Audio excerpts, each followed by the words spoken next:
انگریزی میں ایک لفظ ہے جسے کہتے ہیں ڈسرن، DISCERN، ڈسرن. ڈسرن کے اردو میں بہت سے الفاظ اس کے ایکویلنٹ ہے. اس میں ایک لفظ یہ ہو سکتا ہے کہ سچ اور جھوٹ میں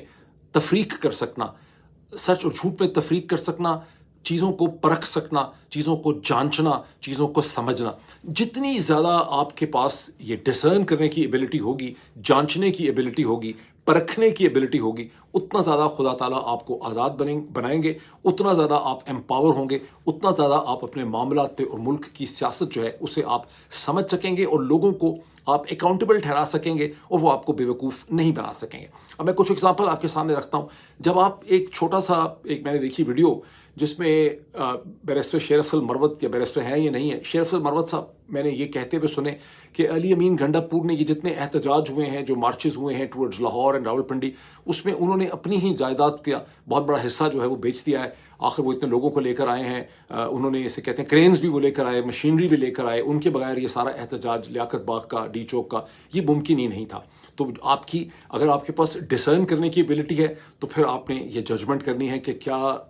شیر افضل مروت جو ہیں وہ صحیح کہہ رہے ہیں، یا آپ کو کوئی کہانی ہی عجیب و غریب قسم کی سنا رہے ہیں. پھر جب آپ یہ دیکھتے ہیں کہ جب یہ سارے پروٹیسٹ کا آغاز ہوتا ہے تو شیر افضل مروت جو ہیں وہ اچانک بیمار ہو جاتے ہیں. پھر ان کی ایک ویڈیو فوٹیج آپ کے سامنے آتی ہے کہ ان کی آنکھیں بہت سوجی ہوئی ہیں. یہاں پہ آپ کے ذہن میں کوشچن پیدا ہوتا ہے کہ شیر افضل مروت کی آنکھیں کیوں سوجی ہیں؟ کیا ان کا لیور فیلئر ہو گیا ہے؟ کیا ان کا کڈنی فیلئر ہو گیا ہے؟ کیا پہلے تو اچھے بھلے چنگے تھے؟ کہیں ایسا تو نہیں ہے کہ کسی نے ان کی آنکھوں کے اوپر کوئی کیمیکل لگا دیا ہے، یا کوئی انہوں نے ایسا اسپرے کر لیا ہے کہ کسی نے زبردستی ان کے ساتھ کیا ہے، انہوں نے خود کر لیا ہے، کچھ ان کو ایسی کسی نے کوئی ٹیبلٹس کھائے ہیں جس سے آنکھیں جو ہیں ان کی سوج گئی ہیں؟ کیا وجہ ہے؟ یا پھر ان کا کڈنی فیلئر ہو گیا ہے، یا ان کا لیور فیلئر ہو گیا؟ آخر کیا وجہ ہے تو کہ اچانک ان کے ساتھ یہ ہو گیا؟ پھر میں نے دیکھا کہ پچھلے 24 یا 48 گھنٹوں میں ایک میں نے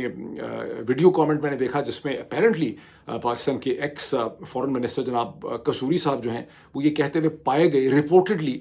کہ گزشتہ 48 گھنٹوں میں پاکستان نے اسرائیل کو بڑا تھریٹننگ قسم کا میسج بھیجا ہے، اور پاکستان کے میسائل جو ہیں وہ اسرائیل کا رخ اختیار کرنے کے لیے تیار ہیں. اب آپ کا جو ڈسرننگ ٹول ہے وہ آپ سے یہ ڈیمانڈ کرتا ہے کہ آپ اپنے آپ سے پوچھیں کہ یہ مفلوق الحال پاکستان، جس کے پاس کھانے پینے کو کچھ نہیں ہے، جو اپنے $16 بلین بار بار اس کے ریزروز بتاتا ہے، حالانکہ اس میں سے اکثر جو ہیں وہ مانگے تانگے کے ہیں، کچھ پیسے چین کے ہیں، کچھ سعودی عرب کے ہیں، کچھ UAE کے ہیں، کچھ IMF کے ہیں، جن کو پاکستان کی ریزروز کہا جا رہا ہے 16 بلین کے، جبکہ ہندوستان کے تقریباً $1 ٹریلین کے $700-800 بلین کے قریب اس کے ریزرو ہیں. تو یہ مفلوق الحال ملک جو دنیا کے مغرب کے اس فائنینشیل آرکیٹیکچر کے اوپر ٹوٹلی طور پہ بوند بوند کے لیے ترس رہا ہے، مدد کے لیے، اس فائنینشیل آرکیٹیکچر میں جس میں IMF ہے، ورلڈ بینک ہے، ایشین ڈیولپمنٹ بینک ہے، ڈیفڈ ہے، وہ تمام فائنینشیل آرکیٹیکچر جس کے اوپر اسرائیل کی سپورٹ صہیونی لابی کا مکمل کنٹرول ہے، تو کیا ایسا مفلوق الحال پاکستان جو ہے وہ اسرائیل کو کوئی میسج بھجوا سکتا ہے فلسطینیوں کے حوالے سے؟ کیا ایسے پاکستان میں یہ ہمت ہو سکتی ہے کہ وہ اپنے میزائلوں کے حوالے سے اسرائیل کو کسی قسم کا پیغام دے، یہ میسج دے؟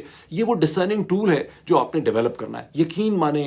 کہ اگر آپ نے اس ڈسرننگ ٹول کو ڈیولپ کرنا شروع کر دیا تو پھر آپ کو کوئی بیوقوف نہیں بنا سکے گا. پھر آپ کو سڑکوں پہ گولیاں کھانے کی ضرورت نہیں ہے جو آپ کے ذہن میں ہے کہ ہم پتہ نہیں لاکھوں کی تعداد میں نکل آئیں گے. آپ نے اپنے دماغ کو، اپنے ذہن کو آزاد کرنا ہے. جب آپ اپنے دماغ کو اور ذہن کو آزاد کرنے لگ جائیں گے تو چیزیں ایک ٹوٹلی ڈفرینٹ لینس سے آپ کے سامنے آنے لگ جائیں گی. اس لینس کو آپ نے ڈیولپ کرنا ہے. ہیونگ سیڈ دس، اب چلتے ہیں ذرا پاکستانی پالیٹکس پہ، اور اس لینس کو پاکستانی پالیٹکس کے اوپر اپلائی کر دیتے ہیں. سب سے پہلے ہم اس پولیٹیکل ڈائنامک کو دیکھتے ہیں جو اس وقت ہمیں مولانا فضل الرحمان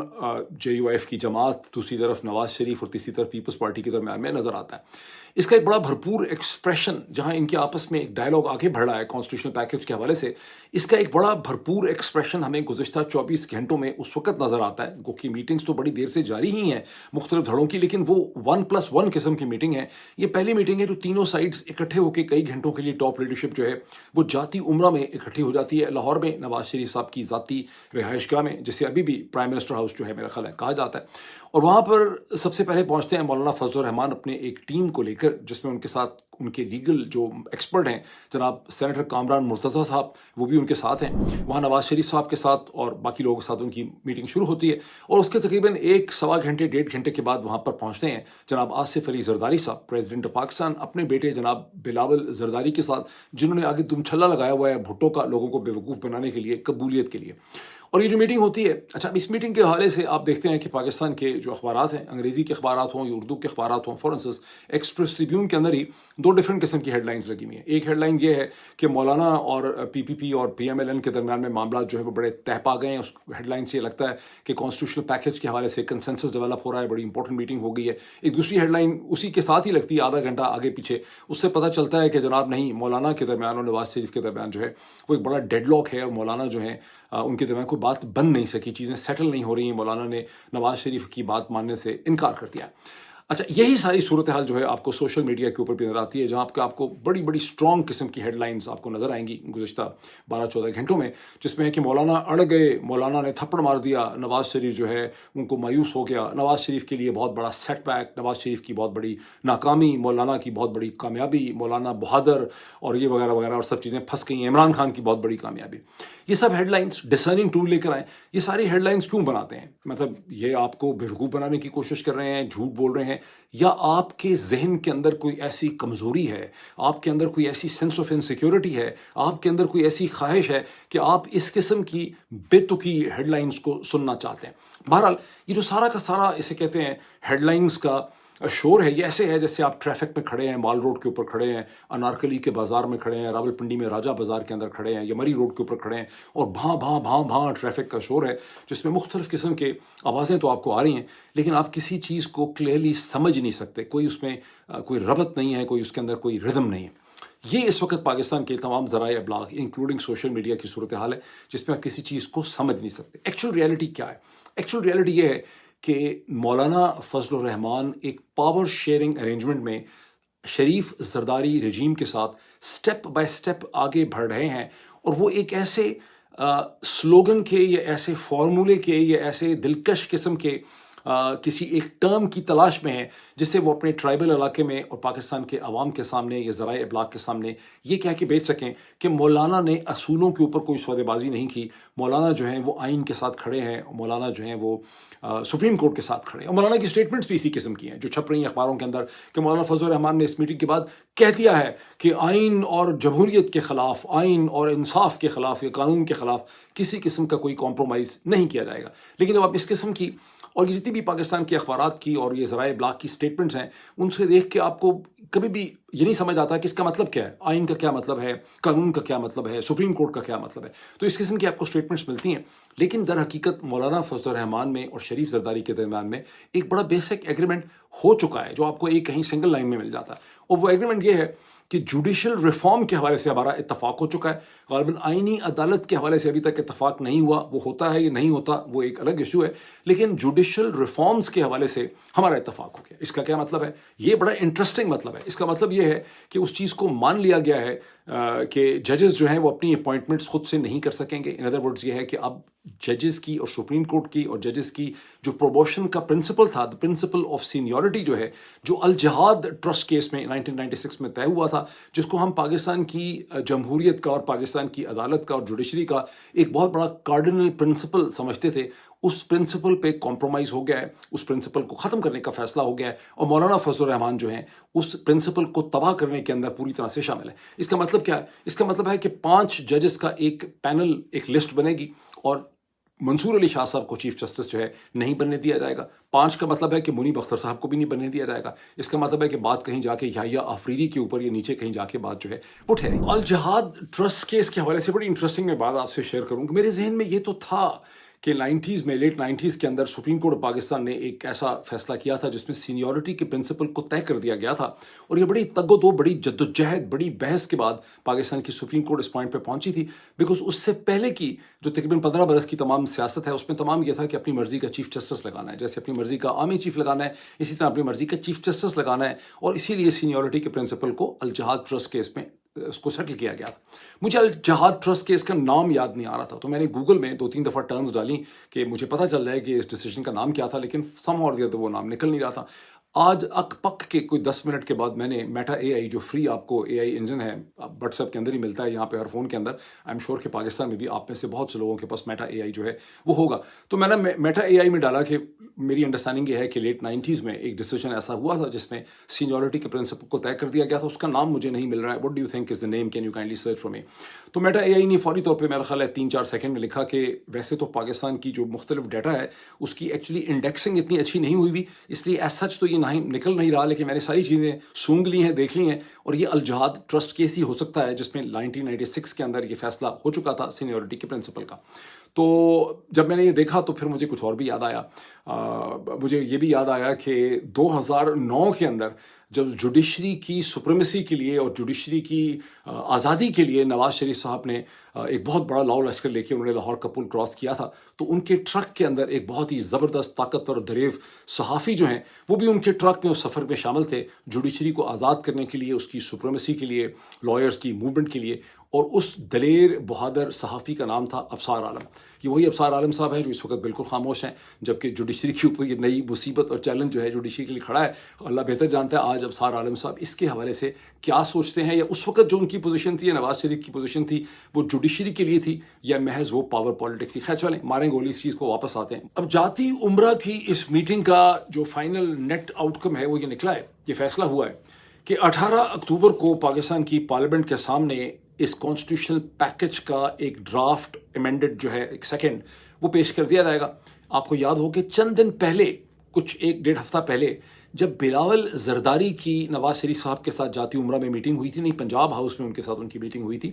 تو اس وقت بھی دونوں کے درمیان یہ فیصلہ ہوا تھا کہ 18 اکتوبر کو ایس سی او کے بعد یہ جو ڈرافٹ ہے اسے پارلیمنٹ کے سامنے پیش کر دیا جائے گا. تو چیزیں جو ہیں وہ وہاں پہ کھڑی. مولانا فضل الرحمان کی یہ سٹیٹمنٹ بھی اب سامنے آ رہی ہے کہ مولانا فضل الرحمان اب کہہ رہے ہیں کہ وہ اب اسلام آباد پہنچ کے پاکستان تحریک انصاف کے ساتھ بھی ایک ایگریمنٹ کرنے کی کوشش کریں گے، انہیں سمجھانے کی کوشش کریں گے اور ایک کنسنسس پیدا کرنے کی کوشش جو ہے کی جائے گی. انگریزی کا جو یہ لفظ ہے کنسنسس، پتہ نہیں یہ لوگ اردو میں سے کیا کہہ رہے ہیں، لیکن اس وقت پی پی پی، پی ایم ایل این، مولانا فضل الرحمان اور پاکستان کے جتنے انگریزی کے اخبارات ہیں وہ ان سب کا جو من پسند لفظ ہے وہ کنسنسس ہے. کنسنسس کی اب اس وقت یہی جارگن میں صورتحال ہو چکی ہے، جس طرح سے انگریزی کی جو ٹین ایج موویز ہوتی ہیں اس میں لو یو یہ گانوں کے اندر ہوتی ہے، یہ بالی ووڈ کی فلموں میں پیار ہے اس طرح کا ہے. تو کنسنسس جو ہے وہ پیار ہے کی طرح کا ورڈ جو ہے اس میں بدل چکا ہے. یہ اس وقت صورتحال ہے. اب پاکستان تحریک انصاف کے لیے جس نے 18 اکتوبر کو نکلنا ہے اس کانسٹیٹیوشنل پیکج کا راستہ روکنے کے لیے، صورتحال بڑی کرٹیکل بھی ہے اور صورتحال بہت مشکل یہ چیلنج ہے. اس کی وجہ یہ ہے کہ پاکستان تحریک انصاف کو جب عمران خان نے نکالنے کی کوشش کی اور اس کے راستے میں آپ نے دیکھا کہ کس طرح پاکستان تحریک انصاف کے بہت سے لیڈرز جو ہیں وہ کو آپٹیڈ تھے، اور ان کی کوآپشن کے نتیجے میں اس تحریک اس طرح سے چلی نہیں سکی، اس کا وہ پولیٹیکل امپیکٹ بن ہی نہیں سکا ڈی چوک کے حوالے سے کسی بھی اور جگہ پہ جو اس کا بننا چاہیے تھا، اور جس کے نتیجے میں پاکستان تحریک انصاف کو لوگوں کو ایک نیگوسیشن پلیٹ فارم ملتا اور وہ اسٹیبلشمنٹ کے ساتھ نیگوسیشن کر سکتے، تو وہ ان کو نہیں مل سکا. اچھا اس کے پروسیس میں کیا ہوا کہ جو کچھ اسٹیبلشمنٹ نے کھیل کھیلا اس کے نتیجے میں، اچھا اب یہ اسٹیبلشمنٹ میں اس لیے کہتا ہوں کہ کوئی اور لفظ ہر دفعہ آتا نہیں ہے، مطلب مختلف لوگوں کے نام لینے پڑتے ہیں. آپ اچھی طرح سمجھتے ہیں کہ میں یہ کہتا ہوں کہ اصل میں اس ملک میں کوئی اسٹیبلشمنٹ نہیں ہے، یہاں جرنیلی ٹولہ ہی ہے یا ایک انٹیلیجنس ایجنسی ہے، یہاں کوئی اسٹیبلشمنٹ نہیں ہے. لیکن آسانی کے لیے مطلب ایک سمجھانے کے لیے لفظ آپ کو استعمال جو ہے وہ کرنا پڑتا ہے. اس کھیل کے اندر پی ٹی آئی کی بہت سی لیڈرشپ جو ہے وہ بالکل ایکسپوز ہو گئی ہے، ننگی ہو گئی ہے، لوگوں کو پتہ چل گیا ہے کہ وہ کہاں کھڑے ہیں. اب مجھے شک یہ ہے کہ نئے مہرے کریٹ کرنے کی کوشش کی جا رہی ہے. یہاں پہ ونس اگین آپ نے ڈسرننگ ٹول اپنا مائنڈ کا اپلائی کرنا ہے. ایسے بہت سے واقعات کریٹ کیے جا رہے ہیں جس سے لوگوں کی ایک لیڈرشپ اسٹیبلش ہو سکے، ان سے ہمدردی بھی مل سکے اور لگے کہ یہ لوگ واقعی بہت ہی دلیری بہادری کے ساتھ کھڑے ہیں، تاکہ اگلا جو اسٹیپ ہے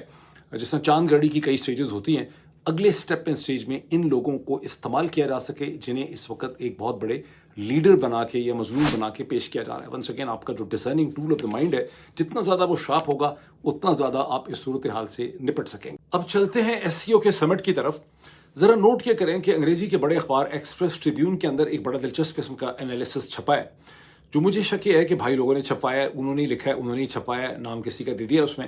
یہ انالیسس یہ کہتا ہے کہ پاکستان کے جو 3 شہر ہیں اسلام آباد، کراچی، لاہور میں ایس سی او کے سمٹ سے پہلے جو پروٹیسٹ ہوئے ہیں یہ ایک بیرونی سازش لگتی ہے جس میں ایس سی او کے سمٹ کو ناکام بنانے کی کوشش کی گئی. اس میں نام تو یہ نہیں لیا گیا کہ پاکستان تحریک انصاف نے سازش کی ہے، لیکن آگے جو تفصیلات دی گئی ہیں اس سے کلیئرلی لگتا ہے کہ اسلام آباد کے اندر جو فیک خبر پھیلائی گئی کہ عمران خان کی صحت کو خطرہ ہے، لاہور کے اندر ایک طالبہ جو ہیں اس سے زیادتی کی خبر پھیلائی گئی، کراچی میں کچھ اور ہو گیا، یہ سب فیک خبریں تھیں جس کے نتیجے میں ایس سی او کے سمٹ کو ناکام بنانے کی کوشش کی گئی. اب ذرا غور کیجئے کہ ایس سی او کے سمٹ کے اندر چین پریزنٹ ہے. ایس سی او کے سمٹ میں ہندوستان اور پاکستان کے درمیان میں ایک بریک تھرو ہو رہا ہے. کون ایس سی او کے سمٹ سے باہر ہے؟ امریکہ یا مغرب بھی باہر ہے؟ تو کیا انسینویشن الزام یہ ہے کہ پاکستان تحریک انصاف بیچاری یتیم پی ٹی آئی جو ہے اس کے پیچھے امریکہ کھڑا ہے، مغرب کھڑا ہے؟ ونس اگین آپ کو اپنے ڈسرننگ ٹول کی، اپنے انالیٹیکل ٹول کی ضرورت ہے یہ دیکھنے اور سمجھنے کے لیے کہ کن کن طریقوں سے بھائی لوگ جو ہیں آپ کو بیوقوف بنانے کی کوشش کرتے ہیں اور کس کس طرح سے آپ کے ذہن میں مختلف آئیڈیاز ڈالنے کی کوشش کرتے ہیں. اور یہ جو پھدو کھاتا ان کا ہے، یہ انہوں نے پتہ نہیں کب سے ہمارے ساتھ یہ شروع کیا ہوا ہے، پتہ نہیں کتنی لمبی اس کی کہانی ہے، لیکن امید مجھے یہ ہے کہ اب ہم مزید بیوقوف جو ہے ان کے ہاتھ نہیں بنیں گے. بہرحال کمنگ ٹو دی ایس سی او سمٹ، اس ایس سی او سمٹ میں پاکستان کی سو کالڈ جو اسٹیبلشمنٹ کے جنرل صاحبان ہیں ان کا سب سے امپورٹنٹ گیسٹ چین کا پرائم منسٹر نہیں تھا، یہ روس کا پرائم منسٹر بھی نہیں تھا، کیونکہ چین نے پتہ نہیں 200 لوگ آئے ہیں، روس سے شاید 75 لوگ آئے ہیں، لیکن ان کا سب سے امپورٹنٹ گیسٹ وہ ہندوستان کا ڈیلیگیشن اور ہندوستان کے فورن منسٹر ایس جے شنکر تھے، جو محض 4 لوگوں کا ڈیلیگیشن لے کر یہاں پہ آئے. جب وہ وہاں سے نکلے تھے ایک ہفتہ پہلے انہوں نے کہا تھا کہ یہاں پہ کسی بھی قسم کی جو ہے بائیلیٹرل بات چیت جو ہے وہ نہیں ہوگی، میں تو صرف ایک ریجنل سمٹ میں شرکت کے لیے جا رہا ہوں. آپٹکس تو یہی رکھے گئے کہ ایک ریجنل سمٹ میں شرکت کے لیے آئے ہیں، لیکن کیمرے کی آنکھ نے دیکھا اور اخباروں نے اس کو ریکارڈ کیا، خاص کر کے ہندوستان کے، کہ کیسے ہندوستان اور پاکستان کے درمیان میں بہت بہتر وارمتھ دیکھی گئی جب تھوڑی دیر کے لیے ایک ڈنر یا لنچ کے ٹیبل کے اوپر اسحاق ڈار صاحب کے ساتھ جو ہے ایس جے شنکر کی ملاقات ہوئی. ایس جے شنکر صاحب نے اور ان کی نواز شریف صاحب سے بھی ملاقات ہوئی، اور ایس جے شنکر جب واپس ہندوستان پہنچے ہیں یا نکل رہے تھے تو انہوں نے ایک سے زیادہ ٹویٹ کیا جس میں انہوں نے اپنے پاکستانی ہوسٹس کی گرم جوشی کا انہوں نے بہت زیادہ شکریہ جو ہے ادا کیا. اب ایس جے شنکر صاحب کے ساتھ جب ملاقات ہوئی تو اس میں تھوڑی دیر کے لیے پاکستان کے انٹیریئر منسٹر جناب محسن نقوی صاحب نے بھی فگر ان کیا، جنہوں نے وہاں پر ایک تجویز رکھی کہ ہمیں آگے بڑھتے ہوئے پاکستان اور ہندوستان کی کرکٹ ٹیمز کے درمیان میں پاکستان کے اندر ان کے میچز ہونے چاہیے. غالباً اس کے بعد جو ابھی فوری طور پہ کوئی ٹورنامنٹ ہوگا اس کے اندر ہندوستان کی ٹیم کو بلایا جائے گا، اور اب ممکن ہے کہ ہندوستان کی ٹیم پاکستان کے اندر آ کے پلے کرے گی، یعنی کرکٹ ڈپلومیسی کو تعلقات بہتر بنانے کے لیے استعمال کیا جائے گا. پھر دوسری اس میں بات یہ ہوئی ہندوستان کی طرف سے تھا کہ پہلے کم از کم ہائی کمشنرز جو ہیں ان کی واپسی ہو، یعنی پاکستان کا ہائی کمشنر دلی پہنچے، ہندوستان کا ہائی کمشنر ایک نیا جو ہے وہ اسلام آباد میں آئے. اور میں سمجھتا ہوں بائی اینڈ لارج کو کہا یہ جا رہا ہے کہ کسی بھی چیز پہ اتفاق نہیں ہوا، لیکن یہ وہ چیزیں ہیں جس کی پیش رفت جو ہے ہو گئی ہے. اور نومبر کے دوسرے ہفتے میں یعنی 11 یا 13 نومبر کے درمیان آذربائیجان کے شہر باکو میں شہباز شریف صاحب کی اور مودی صاحب کی، ہندوستان کے پرائم منسٹر کی بھی ایک چھوٹی سی ملاقات جو ہے بائی لیٹرل قسم کی وہاں پر ان کے درمیان اب متوقع ہے. تو آپ یہ سمجھتے ہیں کہ ایک ڈائنامک جو ہے وہ انلیش ہو گیا. 2022 کے مارچ کے کچھ ہفتوں کے بعد میں نے انالیسس آپ کے سامنے رکھا تھا کہ کچھ عرصے کے بعد الٹیمیٹلی جب الیکشن ہو جائیں گے جموں اینڈ کشمیر میں تو جموں اینڈ کشمیر کو دوبارہ سے اسٹیٹ ہوڈ کا درجہ دے دیا جائے گا، جس کو اسٹیٹ ہوڈ کے درجے سے محروم کر دیا گیا تھا. میں نے سمپل لاجک رکھی تھی کہ ہندوستان میں ہمیشہ یونین ٹیریٹریز اسٹیٹ بنی ہے، کبھی بھی اسٹیٹ کسی کو ڈاؤن گریڈ کر کے یونین ٹیریٹری نہیں بنایا گیا، اور یہ چیز ہندوستان کی تاریخ اور اس کے ارتقاء اور ایوولوشن میں بہت عجیب چیز ہے. تو آپ دیکھیں گے کہ بہت جلدی جموں اینڈ کشمیر جو ہے اس کو اسٹیٹ ہوڈ کا اسٹیٹس دوبارہ ملے گا، اور یہ وہ جگہ ہوگی جسے ایک پاکستان کو ایک کنسیشن کے طور پہ پیش کیا جائے گا. یہ پاکستان کی اسٹیبلشمنٹ یا حکومت کہنے لگ جائے گی کہ دیکھیں اب تو حالات جو ہیں وہ ٹھیک ہو رہے ہیں اور جے این کے دوبارہ جو ہے وہ اسٹیٹ بن گئی ہے. تو اب چونکہ عمر عبداللہ وہاں کے چیف منسٹر بن گئے ہیں، وہاں پر ایک الیکشن ہو گیا ہے، کانگریس اور عمر عبداللہ کی گورنمنٹ جو ہے وہاں بن گئی ہے، تو یہ بھی راستے میں سے ایک ہرڈل جو ہے وہ ریموو ہوتے نظر آتی. میں دیکھ رہا تھا کہ پاکستان کی فارمر جو ایمبیسڈر ہیں برطانیہ اور امریکہ کی، جناب ڈاکٹر ملیحہ لودھی صاحبہ، انہوں نے ایک کالم کہیں لکھا کسی اخبار میں، جس میں انہوں نے لکھا کہ جو جموں اینڈ کشمیر کے الیکشن ہوئے ہیں یہ در حقیقت بی جے پی کی بہت بڑی ناکامی ہے. میں حیران ہوں کہ ڈاکٹر ملیحہ لودھی صاحبہ جو اتنی تجربہ کار، اتنی انٹیلیجنٹ ہیں، انہوں نے یہ کنکلوژن کیسے نکالا. در حقیقت بی جے پی کا یہاں پر انٹرسٹ اپنی پارٹی کا نہیں ہے، ان کا انٹرسٹ جو ہے وہ در حقیقت ہندوستانی اسٹیٹ، ریاست اور اس کے مستقبل کا ہے, اور اس لحاظ سے الیکشن ہو گئے, پیسفل ہوئے, پاکستان نے اس میں کوئی انٹرفیئر نہیں کیا. یہ بی جے پی کی اور نریندر مودی کی حکومت کی بہت بڑی کامیابی ہے, اور یوں انہوں نے آرٹیکل 370 کے ختم ہونا اور کشمیر کا باقاعدہ ہندوستان کی ٹیریٹری میں شامل ہو جانا, اور کشمیریوں کا بھی اس کو ایک تسلیم کر لینا اس الیکشن کی شکل میں, یہ ان کی ایک بہت بڑی اسٹیٹ کی, ریاست کی ایک کامیابی ہے, اور اسے ہمارے لیے سمجھنا جو ہے وہ بہت زیادہ ضروری ہے. بڑی انٹرسٹنگ چیز نوٹ کریں کہ 48 گھنٹے پہلے جب جناب نواز شریف صاحب کے ساتھ ہندوستان کی پرومیننٹ جرنلسٹ برکھا دت صاحبہ کی ملاقات ہوئی, تو برکھا دت صاحبہ نے اپنی اس ملاقات کو سم اپ کیا اپنے چھوٹے سے ویڈیو کے اندر, ویلاگ کے اندر, اور اس کو انہوں نے لکھا بھی.